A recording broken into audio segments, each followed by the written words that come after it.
Well, the next thing I want to share with you, want to tell you about the world has changed.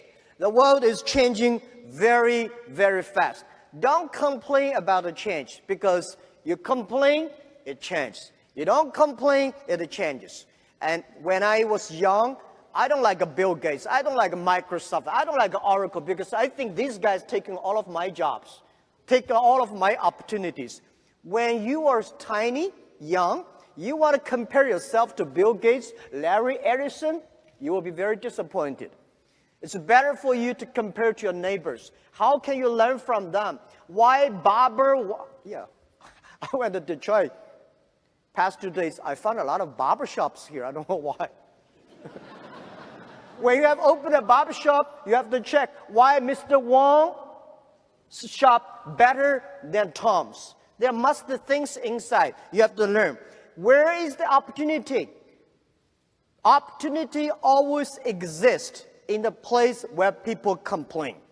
If you can solve the complaining problems, that is the best opportunity. The world has changed. I say we are in a very, very critical period of technology revolution. Every technology revolution, the first 50 years are critical. The first technology revolution, the first 50 years are very important. About the first 50 years, the first 20 years are the technology.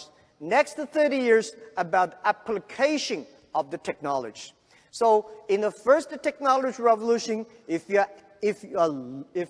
are the first company using the steam machines, you'll be successful. The second technology revolution, if you're the company using electricity sooner, faster, and quicker, then you will be successful. This technology revolution, if you are the company, embrace the change, see the future, change yourself, you might have a better chance. So, why I say the world is dangerous? I say the first technology caused World War I. Second technology revolution caused World War II. Now we are entering the third technology revolution.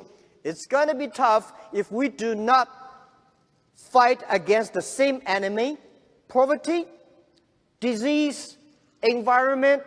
The human being is going to be big trouble. So we have to be sure, we have to understand the future. And the other thing is that I want to say, people don't like globalization. I am a strong believer of globalization. I'm a strong believer of free trade. The past 20 years, globalization was designed for big companies.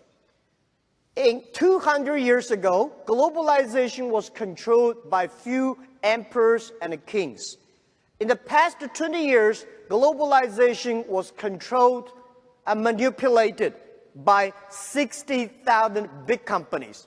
Young people had no chance. Small business had no chance. Women had no chance. Developing countries had no chance.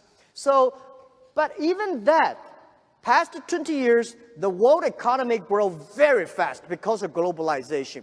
What if we can support 6 million, 16 million small business? They can go global. They can buy and sell. That thing will change very, very fast. So I think when the things is changing so fast, everybody here, all the young people have to think about this. What does this change mean to me, to my kids? What should I change myself to meet the changes? What kind of things I should do about it? So I recommend to many government officers, and I also would love to share this idea with many entrepreneurs here. Remember, pay special attention to next 30 years.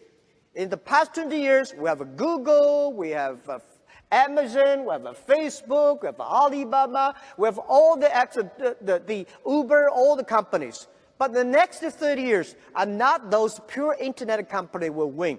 Next 30 years are those companies who can make use of the internet. Using internet well, those companies will win. So please pay special attention to the next 30 years. Please pay special attention to those people who are below 30 years old. Today, there are about 1.7 billion people in the world using internet. And most of those people are below 30 years. Those people who are below 30 years old, they are the internet generation. They are the generation going to change the future. Please pay attention, special attention to those companies who have less than 30 employees, because small companies will be the future, and small companies will be the companies of 21st century. I'm a strong believer of that, because in the past 100 years, industry period, everything is about amount, size, standardizations. Next 30 years, the world is shifting from standardization to personalizations. So big companies is going to face huge challenges. Small guys, we have problems, but these big guys, they have a big problems than we have.